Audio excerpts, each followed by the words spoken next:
Hey everybody, this is Phil at Behringer. Welcome to Music Group TV. Thanks for watching.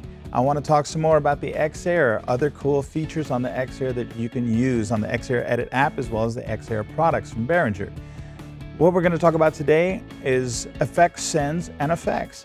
Usually aux sends and effects sends and stuff tend to confuse people, and it's really a simple concept.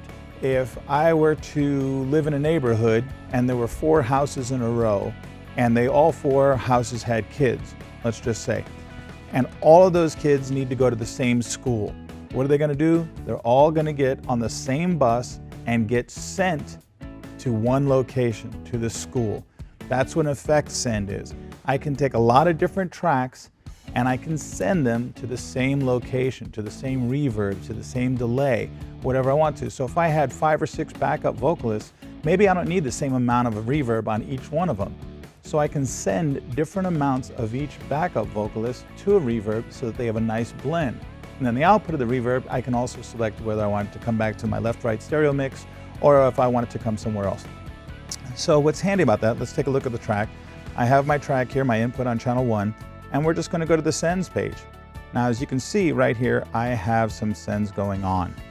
And I can choose how much level to go to each effect, and on my effects page are my actual effects.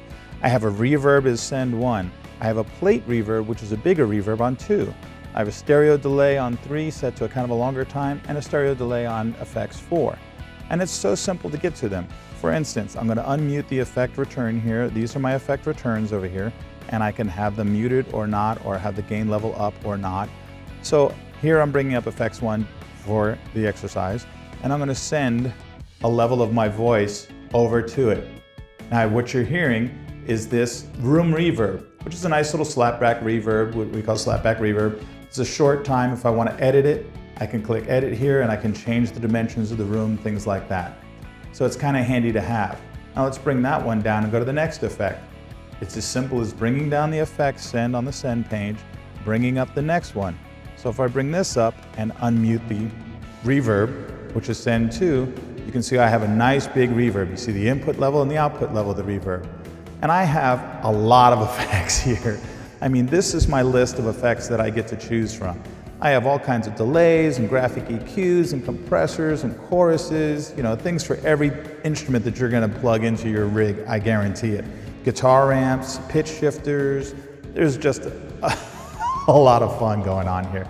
So this is my big reverb sound. Now, if I bring down that send and I go to the next one, I can go ahead and have a signal, and that's a long delay. Right? And you can hear it. If I kill that one and bring up send 4, that's a little bit of a shorter delay. And the cool thing about a short delay is that it does sound cool, and I have a couple of reverbs and short reverb, and this is a short delay. And the only difference between a reverb and a delay is that a reverb is so many delays close together that you can't tell the difference between one and another. So if you're in a gymnasium, you clap your hands and you hear that big sound, it's a lot of delays so close together that they have become reverb. That's all that is. So the other cool thing about this though, is if I have this delay and I can hear it really clearly, and sometimes for backup vocals and things like that, that can be a little obtrusive. So if I bring back the high gain here, all of a sudden I have a backup vocal or a delay that's not really fighting the lead vocal, the main signal. This is handy to use on a delay. Don't just assign a delay and get away with it. If you can adjust it and make it better, go for it. If it's great out of the box, go for that. So I just wanted to give you that little tip about delays because especially with backup vocals, it comes into play a lot.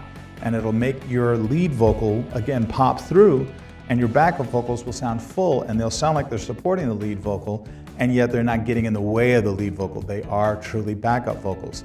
So you have the sends page here, which is where you're going to send, and I can give the example with all these things on if I want to, because I have 4 sends per channel on the X-Air. So now I can have these all going at the same time for quite a cacophony, or I can turn them off so that we can just talk.